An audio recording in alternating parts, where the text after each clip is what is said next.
Good evening, ladies and gentlemen, and thank you all for coming out this evening.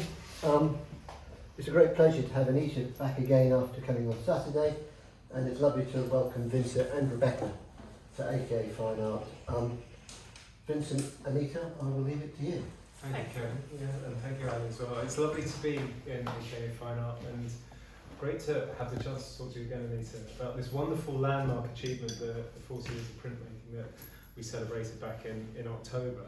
Wonderful to see all these works in a fantastic new space as well, which is great, and lovely to thanks for joining us tonight. So, Anita, printmaking. Where should we start? The slate, I suppose, would be the best place.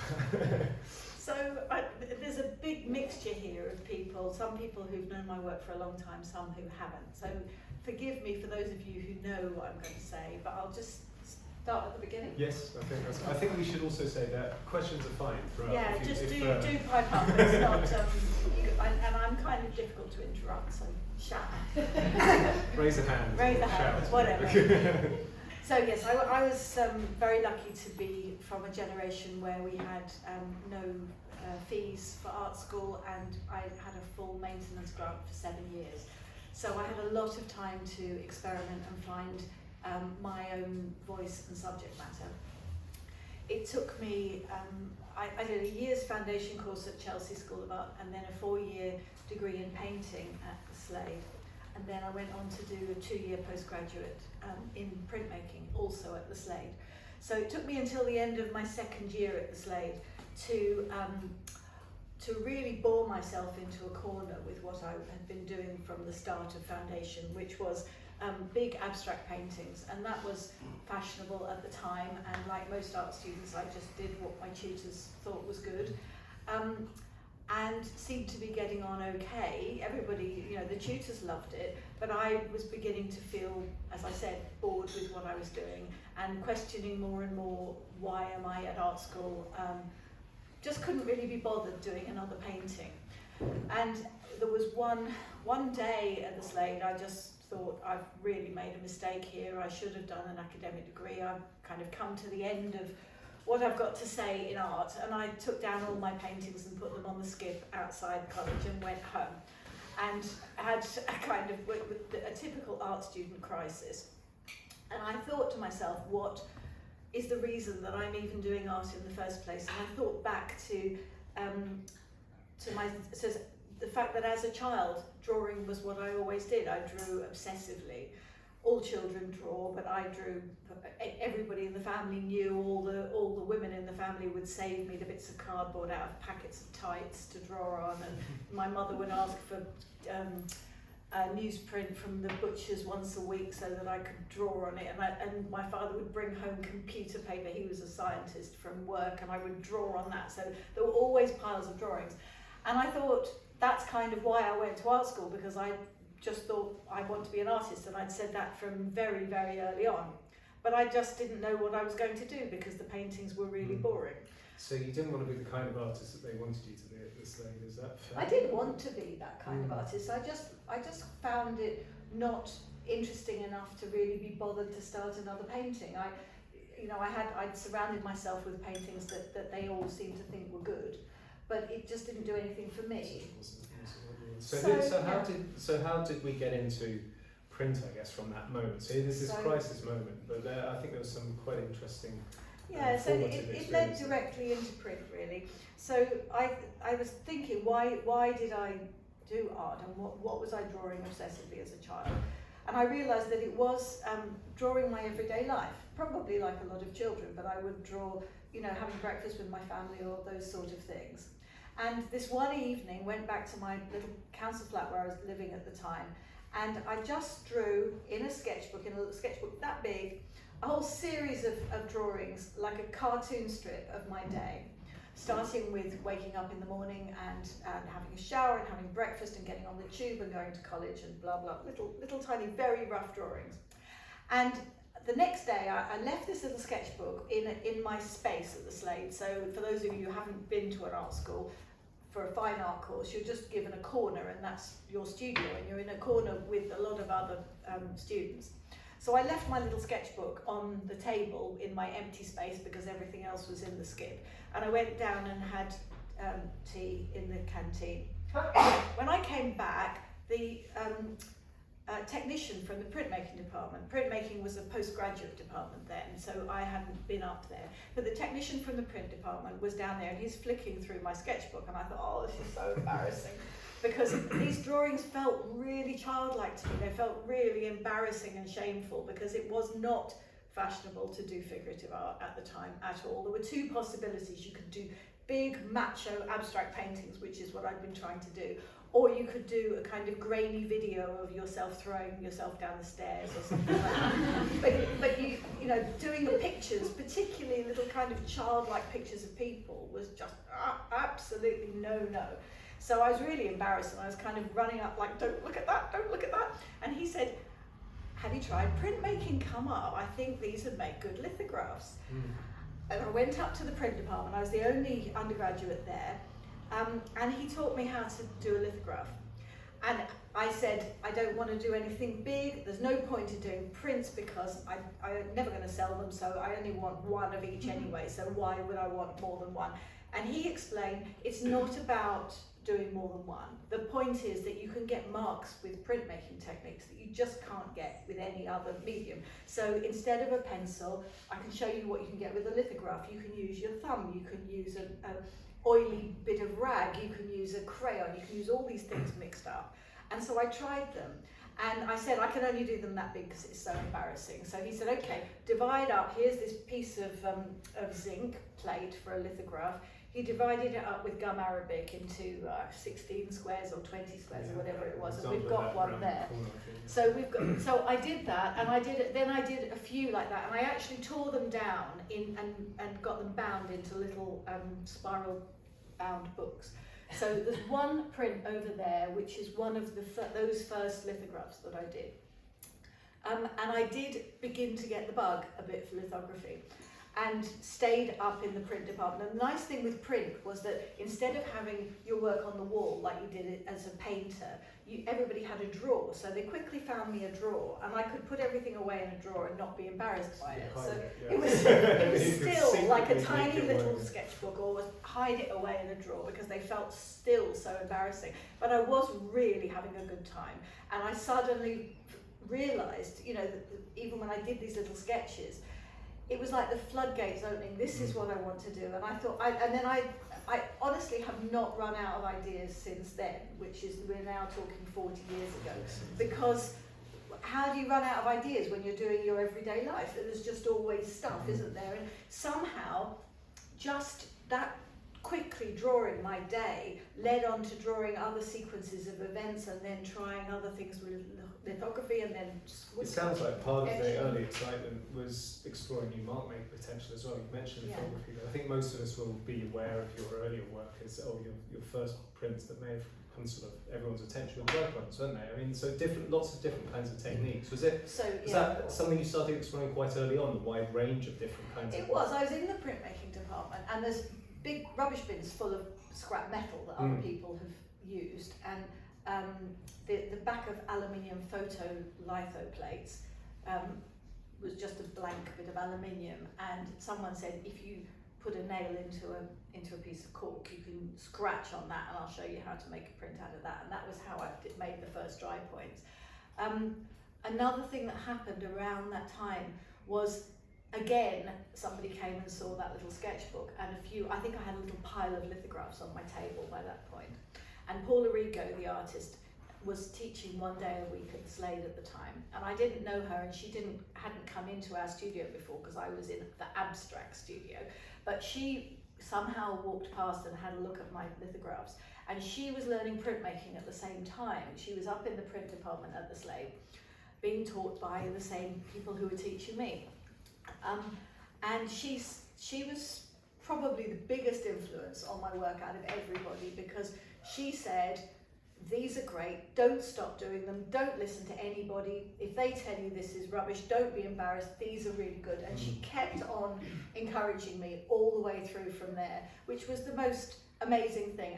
At a point where I was absolutely at rock bottom, she was there being really encouraging for the rest of the time. So she encouraged you in printmaking, but also the subject matter. I mean, famously Paula Rigo as well. The stuff of her life was her subject in lots of ways, and that would be something that chimes with you, I suppose. Yeah, we seem to have a lot in common. I mean, obviously she was much more established than me. She was older than me. She was teaching, but she was only just learning printmaking. And she was, yeah. Can you pass any tips on? Well, we learned print together, but I visited her studio a number of times, and we talked a lot about how we both felt that we were essentially drawers, not painters, and how to translate that joy of drawing into painting, how to make it colour. That we didn't want to just colour in our drawings. We wanted there to be a reason for painting, and her work at the time was kind of similar to mine in that she was doing, I don't know if any of you know Paula Rigo's work, but she was doing very kind of cartoony figures in a sequence on a very big canvas, but lots and lots of little figures going in a kind of spiral. So what we were talking about and what we were both doing was quite similar at that time. And of course her work was in a completely different direction to mine, and much more narrative and much more story based. Well, based on fairy tales and nursery rhymes, famously, I suppose, is Paula Rigo's. But she was, I mean, really, it was just her as a person. I mean, she was really encouraging, and obviously, her work was very inspiring. But she was just that kind of encouraging maternal figure at the time when I needed it. So those two things happened. And I had 2 more years before I had to actually put anything on the wall for my degree show. So I had time to do a lot of experimenting with printmaking. So I learned how to do etching, I learned how to do dry point and woodcut. And my degree show, which was in painting, was actually only prints. I didn't have any paintings because I hadn't been brave enough to do that. And it went very well, the degree show, didn't it? Yeah. So they liked it, and they offered me a place postgraduate printmaking with a full grant. So I did that for another 2 years, and so we're already now into the territory of some of the pictures that you can see on the wall here. So there's the lithograph. There is one of the very few that I didn't tear up and make into books. It was probably a proof at the time. But when I left the Slade, I was already married to my husband Nigel, who's standing over there, who was also a student at the Slade. We got married, we just took an afternoon off and went down to Camden Registry Office and got married. And by the time I left, I was pregnant with my first child. So I have not ever had a proper job, is what Nigel says. Hardest gig in the world,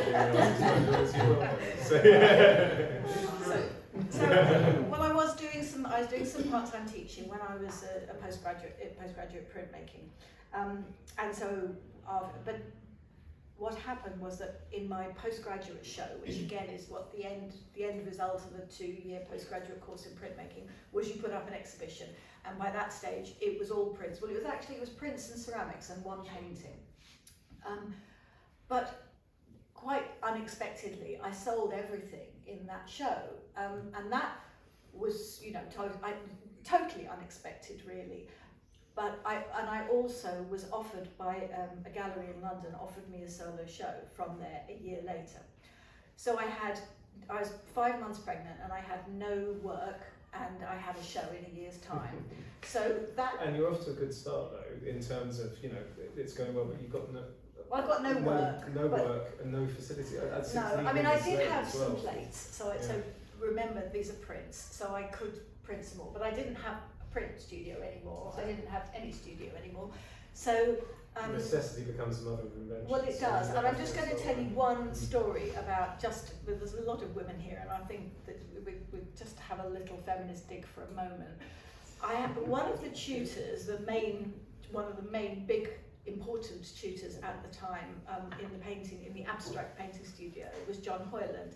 Don't know if any of you know his work, but he was a big name. He is a big name. He's not alive anymore, but he's an abstract painter, and of the ilk of what was really fashionable at the time. Use a big 3-inch brush and don't be careful and don't be narrative and don't be illustrative and all these sort of words that were so terrible. And he said to me when I was at the Slade, I don't know why you girls do art. You're wasting the spaces that boys could have, because you're just going to go off and get pregnant, and then you'll never do another picture again. So when my baby was born, I heard his voice ringing in my ears, and I thought, F you, John.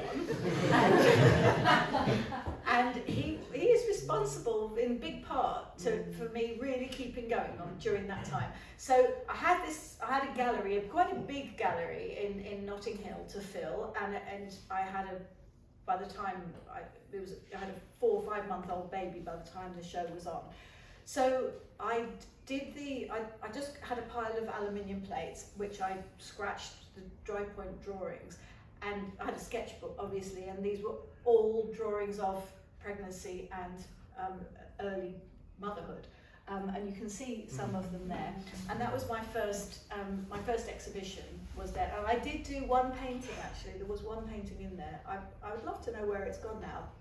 Anyway, it was one big painting which was in a way quite similar to what I'm doing even now, but I didn't have a lot of time for painting. And so I was doing these pictures on the living room floor while my baby was asleep, and then once a week Nigel would come home. He got a job as a runner for a film company, and so he was out all day and I was looking after the baby. But once a week when I did an evening class, he was home looking after the baby, and I went to Morley College and just madly printed for 2 hours at an adult education class and printed the dry points. And then over the years with babies, it became, without a studio, it became a really good way of making prints, because you could, with a dry point, it just means scratching a line onto a piece of metal. There's no acid involved, there's no complicated It's a very direct way of working. It's closest to drawing, I suppose, isn't it? Yeah.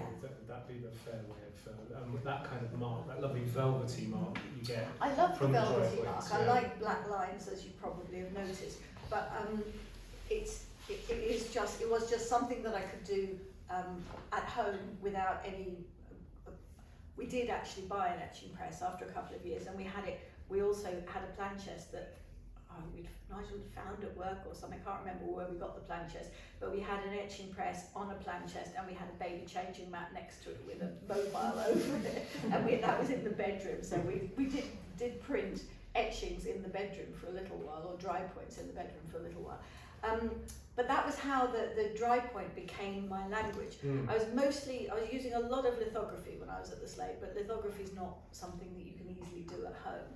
And then, fast forward 20 years really, I considered what I was doing was being a mother. I had another baby, and I had another show, and then another show, and somehow one thing led to another.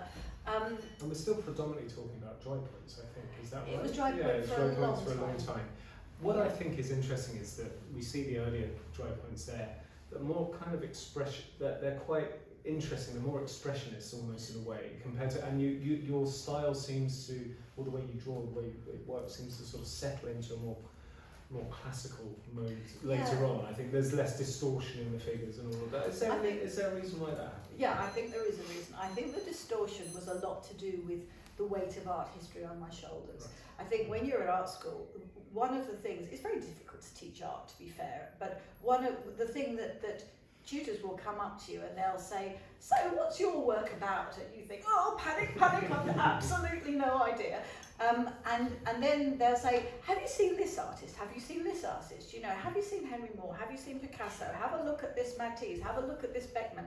And I suppose particularly with Picasso, I've been vastly influenced by Picasso from the very beginning. Always loved Picasso's prints and paintings. And his ability to distort was very, very influential in the beginning.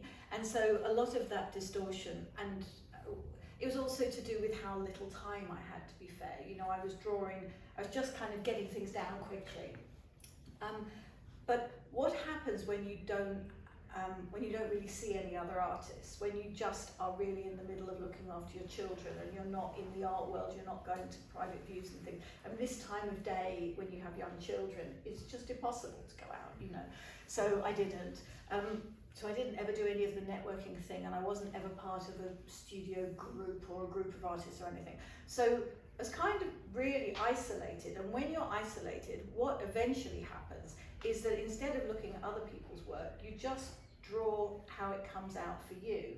And the kind of what you call the more classical way of drawing, or maybe kind of less distorted, is just how it naturally comes out for me while I'm not trying to be Picasso or Matisse, you know, while I'm just being me. So really, I think you find this with all So you're not artists. channeling anyone here, whereas you may have been, or subconsciously, there may have Oh, been I an mean, element consciously of that. and subconsciously. I just think yeah. that, I mean, partly I think earlier on, you talked about the cramped conditions of your home studio. Yeah. I wondered if that was something, because I mean, they do have a different feel, those earlier works. So this is where you're working in a bigger home studio, isn't it, I guess? Yeah, I'm sure those things are I true. just wonder if that's part of it. I'm sure it's true, you know, but the cramped thing, I think I've always been very aware of using space very carefully, of dividing space very carefully.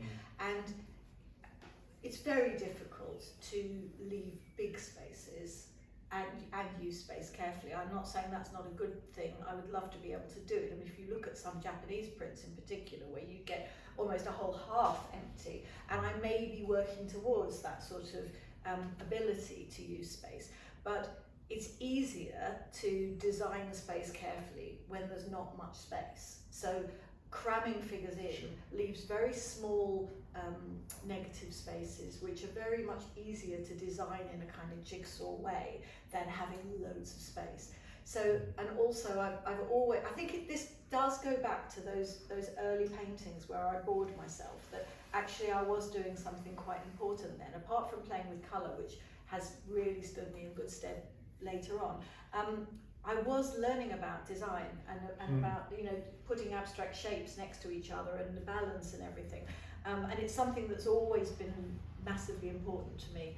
So when you see you know, the figures all kind of bent over and everything, it's because it's really important that where each of the sides of the rectangle is, I don't want it ever to be like a window where someone's just passing by and you only kind of see half their leg as they're disappearing out.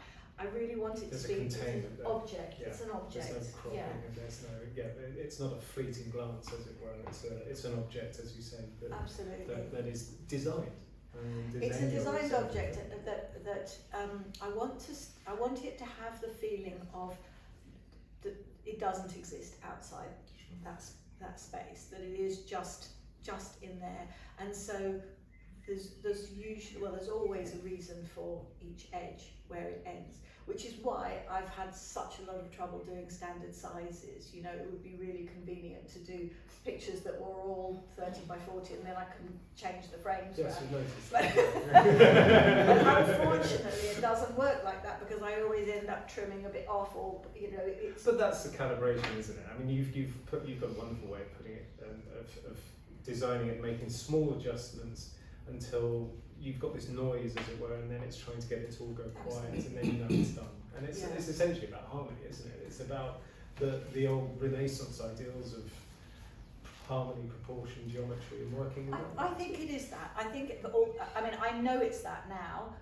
That I don't want it to sound as if that has been a very kind of conscious, intentional thing all the way along. I think it's just been an instinctive feeling that that's what I want. That I really want the pictures to be silent. You know, to be. People do sometimes say, "Oh, your pictures are so calming." I think it must be the look on the face of the people or whatever.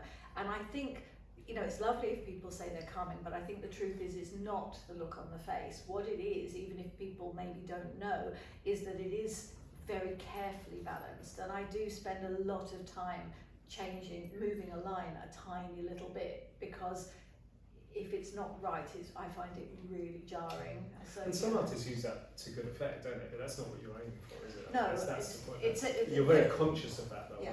There are lots of different ways of using space, and you can take like the extreme opposite of what I'm talking about would be somebody like Lucian Freud. Lucian Freud's later paintings, where you've almost got a figure kind of falling off the edge, and it makes you feel really uncomfortable. It's meant to be unsettling.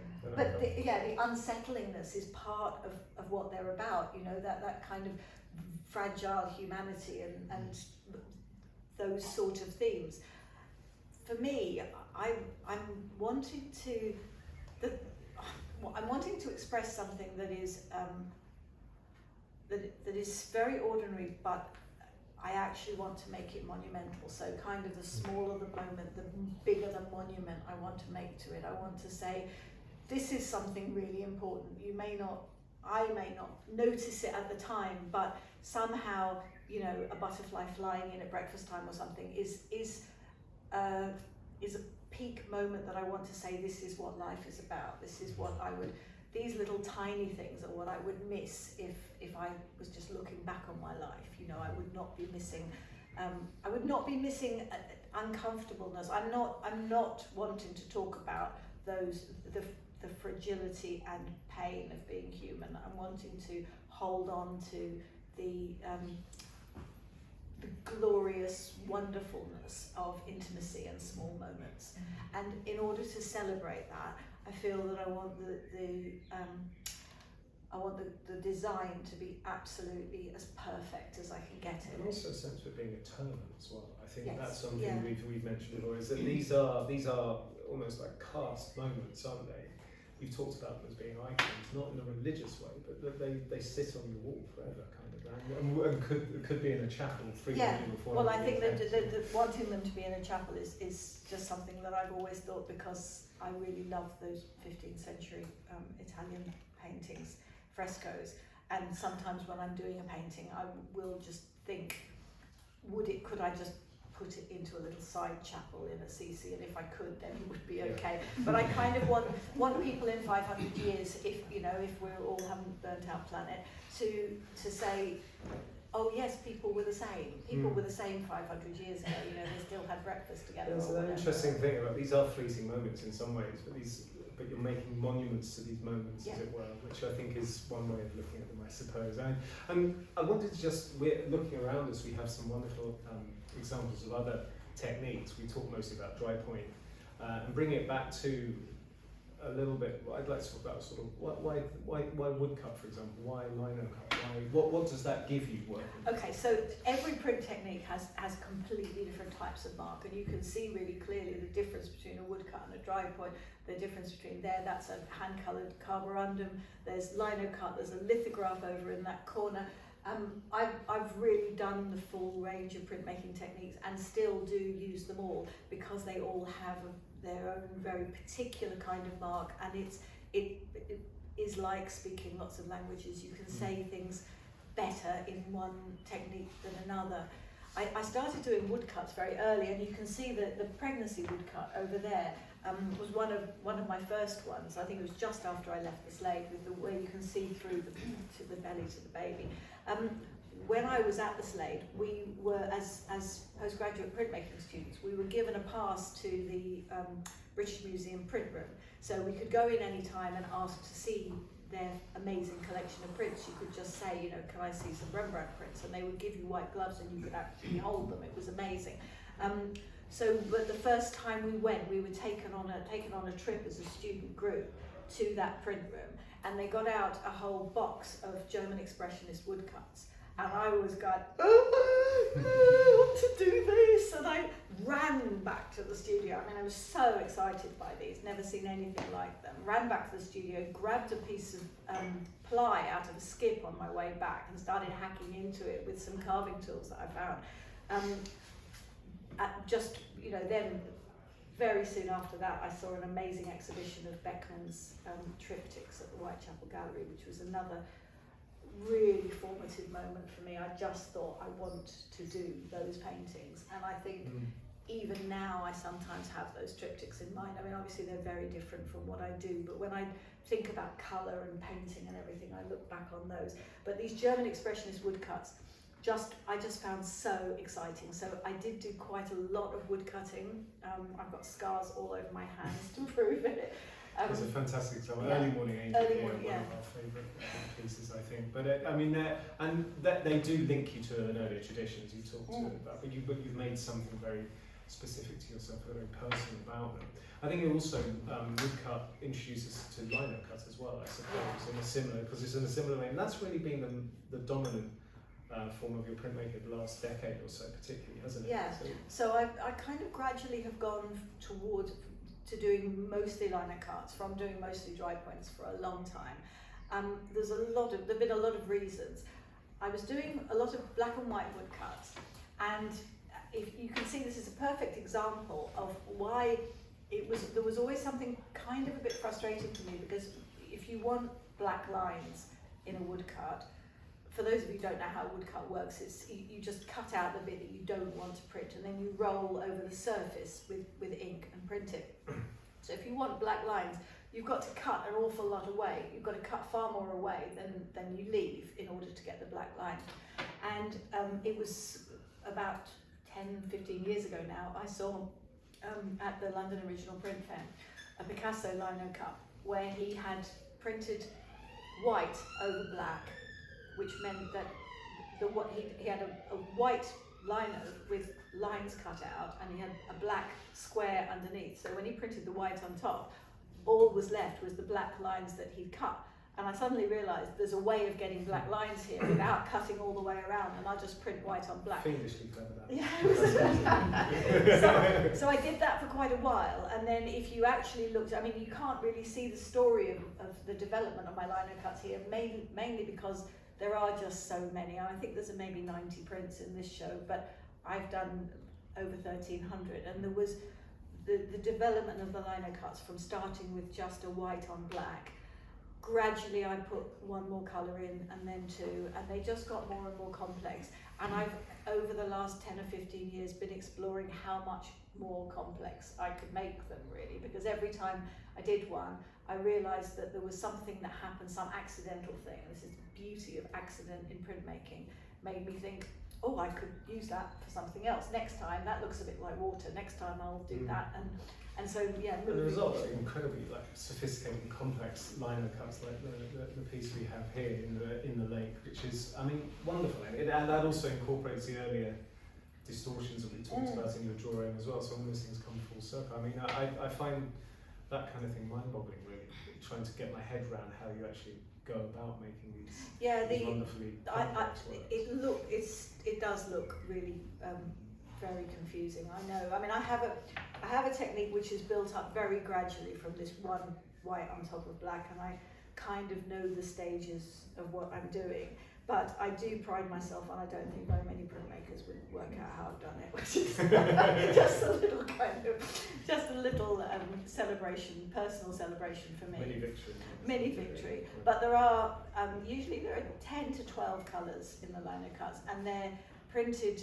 They're mostly transparent colours. Some of them are opaque, but using transparency so that colours print over each other, and you get double the number of colours each time, because printing one colour over black is completely different from printing the same colour over white. So yeah, I've just learned to use all those things, and also just get quite a kick out of each time, because there is always a surprise. And then I think and at the moment I'm working on maybe some more distortion or some more abstraction in those, it's coming back in a strange sort of way. I won't talk about too much about what I'm doing at the moment. You see that. Yeah. Are you still so very excited by print? I mean, 40 years later, so it still seems to have plenty of opportunities. The lovely thing with print is that you don't. The further away you are from learning the correct way to do it, the more you do it your way, and you kind of forget what the correct way is. And once you get a really kind of common sense understanding of what is happening when you print, you can use that to your advantage and play. Really, all art is play. The whole thing is about going back to that feeling of being a child in the sandpit and just playing. And you can't get sick of that. Children don't get sick of playing in the sandpit. There's always, just talking to yourself and playing is endless. It's only when you try to be too grown up and serious that you get stuck. You found a way to keep playing. I'm still playing and still enjoying. You mentioned paintings earlier, and it's lovely to be surrounded here with a few examples. And I think you started out as a painter, and you've always painted alongside your printmaking. Before we finish on, maybe can we talk about the dialogue between paint and print? Because I have always painted. I found painting very, very difficult when I started doing figurative work, I just couldn't quite work out how to use colour. I just think that there's a lot of decisions to be made in a painting. You've got to be thinking about colour and form and design. And for a long time, the first paintings I did, and for a long time after that, I did the black and white dry points, and I used them as sketches for the paintings. So I would, not all of the dry points, but ones that I thought were successful, I would just copy them, enlarge them, copy them onto a big board, and then kind of colour them in. And then what happened was that they didn't quite work scaled up, and so I had to move lines around, and they did change a bit, but they were essentially started with the dry point sketch. And then it was about, I think it was 17 years ago, I did a residency in Australia. I had a month on my own just painting, and I painted for the first time without the print to start with, and it really was because I was totally, the time was open-ended, so I didn't feel I was going to be interrupted. I didn't feel I had to get it right. I felt that I could make mistakes and take risks and do embarrassing things with painting, and nobody would see. So I did that and found that actually I could paint, even if when I first started it was awful. I could make it work. And since then, I mostly have painted first, and then with some paintings that I think are not necessarily the most successful ones, but the ones that I think maybe could go somewhere in print. I'll use them as a basis. Another interpretation. Yeah, so then I usually now do the paintings first and the prints come after, but I still sometimes do it the other way around as well. Do you ever feel it helps to jump from one medium to the other? Yeah, it definitely helps. Yeah. I mean, it always helps to jump from mediums, just not to get bored with it, really. And also, occasionally, you know, if I have ever felt stuck, to do something completely different, like sculpture or ceramics or something as well. You know, just to keep playing, really, to try something that I haven't done before in stained glass. And I've done a little bit of all of these things just because they're fun, really. But I do, yeah, I think to go between the two means that it's all just folded up in the same process, really. That's wonderful. I wonder, it's an unfair question, but you know I'm going to ask it. Do you have a favourite? I actually can't remember which ones are here. I'm going to say one that's not even up on the wall. I suppose I'm going to say a favourite of the very early ones, aren't I? There's a couple, you know, there are a couple here that I'm particularly pleased with.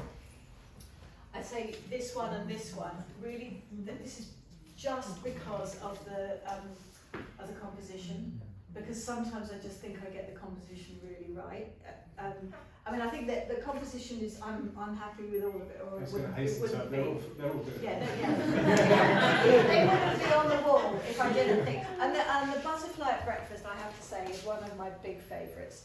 I just like the way the hands go in that. I just think getting the composition of the hands is good, and also I just can't leave out the really early another baby one. Just because when I was pregnant with my second child, I did that print, and then when she was born, she looked just like that. And it was really like I knew.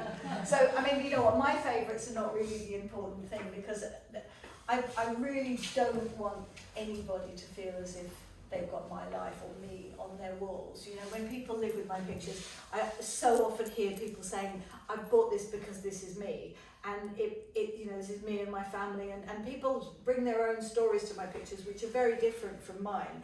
And you know, if I tell you my favourites, they're so bound up with the actual memories. I mean, Nigel's the only one who actually really knows the moment that is in each one of these. But it's much better if people have their own stories that they can relate to. So if someone asked you what your work was actually about, Anita, you wouldn't have to panic now. I'm all right now. I'm okay. I'm okay. You see, it's so easy. You know, it's so easy when you're in your 60s to tell people who you are and what your work's about and all that sort of thing. It's just really difficult when you're 18. And it's a really unfair question, isn't it? Nobody really knows themselves ever. But I think now I can say what my work's about because I can see it all as if somebody else did it. It was such a long time ago. And I look at all of this work and it is a bit like someone else did it. So I can see patterns and I can psychoanalyze it and I can tell you why I think I'm doing it and all of that stuff. But it isn't actually relevant. I still believe that art shouldn't need words. I still believe that you should have a picture on your wall and not need to have it explained. I can tell you the story behind each one, but I kind of feel it spoils it a bit, really. Well, if that's not an invitation for me to wrap things up, Yeah. I mean, it's hard to do justice to this wonderful body of work, 40 years in 40 minutes or so, but we do have time for any questions if anyone would like to ask anything. But maybe a more What informal... happened to the pictures in the skip? I've got one actually. I have got one. It's not very thrilling. Yeah, they weren't. They've gone long ago. They were. Yeah, they were big, colourful shapes, totally abstract, and they were mostly. The canvases were a bit sticky, like they were different shapes, like round and triangle bits sticking out and things. And you know, I can see now. I can really see how they relate to what I'm trying to do now, because it was still about balancing shapes. But you know, it was no great loss, believe me. Okay, sorry. What was the painting of in your first exhibition? Oh there yes, one painting? there was one painting. Yeah, it was me and Nigel in the bath actually. Oh. Yeah. I mean, somebody bought it. A recurring thing. Yeah, someone bought it. So I think I do have a slide. What I must do is digitise the slides, because I've got slides of all these pictures. So it would be really nice one day to get the paintings in a similar sort of format to that. Yeah. Anybody else got anything? I just loved when you were talking about how influential your experiences being taught were. I wondered if you've done any teaching, or if there's anything you could share about how you were taught has gone on to shape your own sort of pedagogy. I haven't. I've been quite selfish, I'm afraid. I mean,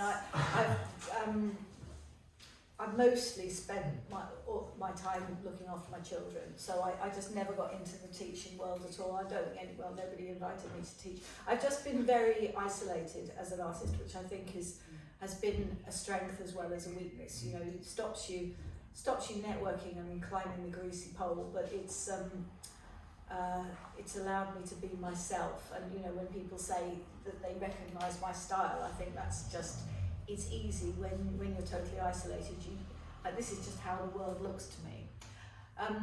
But I don't, you know, do I have any advice? I think it's really difficult. I have quite a few, I get quite a few emails from students now. I think in A-level art, you have to write a lot about a living artist. So I quite often get a whole load of questions from A-level students. About my work, which I always just, you know, answer. But then some of them have shown me their work and, you know, lovely little self-portraits and things. And then they invite me to their degree show 3 years later, and it's like a neon light in a dark room or something. And I just think, you know, that's a shame. I just don't think art school is very helpful to a lot of people. I think that there's just a lot of big egos, you know, and especially somewhere like the Slade, where you're being taught by people because they're well-known artists, not because they're good teachers. And they've got their own axe to grind, and they're mostly trying to, well, they're stealing ideas from students at worst, and at best they're just earning some money. But I think the best teachers are probably people who are just teachers, you know, who are not doing their own work. And I think if you are really obsessed with doing your own work, you're probably best keeping away from students, which justifies why I have not done it. Anyone else? No. How long roughly does it take you to do a painting? A painting. Say that one of the ones. Yeah. I do when I paint in my studio in Italy now, and I tend to do 3 in a week, but they're not all good. So you know, it's a bit hit and miss. You know, they take me a few days, but some of them are rubbish. And I mean, it's very important that actually to be able to do the paintings that are not good enough. It's partly why I go there, to be just try not to criticise the work too much, and to take the risks to do things that might not work. And I think it was Picasso who said you should never censor the work that you do before you've done it. You know, do everything and then think afterwards whether it's any good or not. But if you start thinking, oh no, I don't have time to do that, that's a rubbish idea, I don't think that'll work, that's when you get stuck. That's when you get creative block, is when you start deciding before you've done something whether it's any good or not. So you've got to see it through.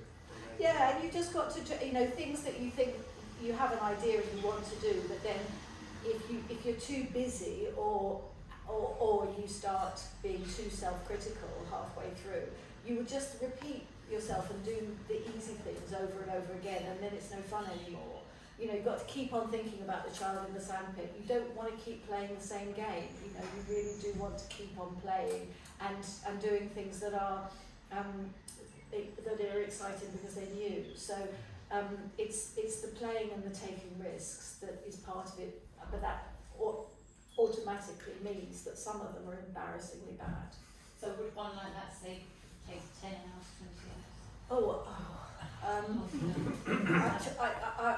don't know. 10 hours, 20 hours. Quite long days painting. Yeah. I mean, yeah, maybe a bit more than that. I don't do them all in one go because there's you quite some 2 or 3 going at the same time. Yeah, and there's quite a lot of underpainting as well. So there's layers and layers of colours under there that you can't actually see, but the colours on top, they kind of shine through. So there's quite a lot